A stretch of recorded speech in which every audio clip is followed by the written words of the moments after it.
Nous allons voir une autre commande, même deux autres lors de cette vidéo, c'est la commande rotation et miroir. Alors la commande rotation c'est RI, raccourci clavier RI. Alors RI espace, je clique dans le vide, je fais une petite fenêtre de sélection vers la gauche pour aller plus vite, je clique, je fais espace pour valider ma sélection, pour dire j'en ai pas d'autres. J'ai fait un petit trait à côté histoire d'avoir un point de référence, je clique le point milieu, je tourne ma souris, je bloque un orthonomé ou je débloque l'orthonomé. Je bloque l'orthonomé, ça me permet de faire des choses pile poil à droite, à gauche, en haut, en bas. Je clique vers la gauche, j'ai fait une rotation de l'objet. Je vous le refais.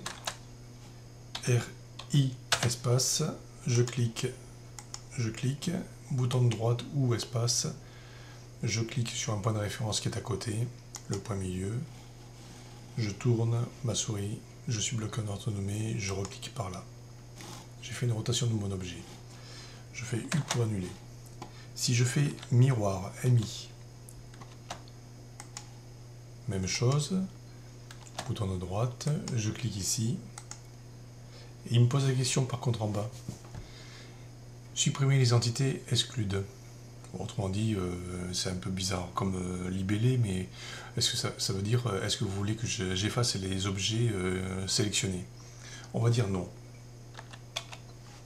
Bien, le miroir se transforme en copie inversée, donc un miroir, mais c'est une copie quand même, puisqu'il y a duplication des objets. Bon, je fais U pour annuler. Voilà, l'objectif maintenant, c'est vous décidez quoi? De faire un miroir, une copie, un déplacé, une rotation. Ben en fait, dans les commandes de type de logiciel 2D, quelque part ça va dépendre un peu de l'objectif final. Alors des fois, il vaudra mieux faire un miroir en effaçant les objets d'origine, des fois il vaudra mieux faire un déplacé, ce qui revient au même, mis à part que l'objet ne sera pas inversé. Des fois, il faudra mieux faire une rotation, l'objet sera retourné. En fait, c'est très variable. Pour vous, l'important, c'est surtout d'abord de connaître les commandes qui sont simples, parce que vous avez vu, elles sont toujours répétitives dans les procédures, mais dont le résultat est, lui, un peu plus légèrement différent. Alors, à vous de connaître bien vos commandes, de les connaître par cœur, surtout d'en connaître les résultats possibles. C'est un peu comme un jeu d'échecs. Les pièces, enfin le déplacement des pièces sont relativement simples. C'est la combinaison qui peut rendre les choses compliquées.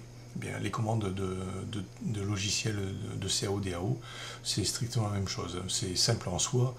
C'est le cumul de toutes les commandes qui peuvent faire les choses compliquées.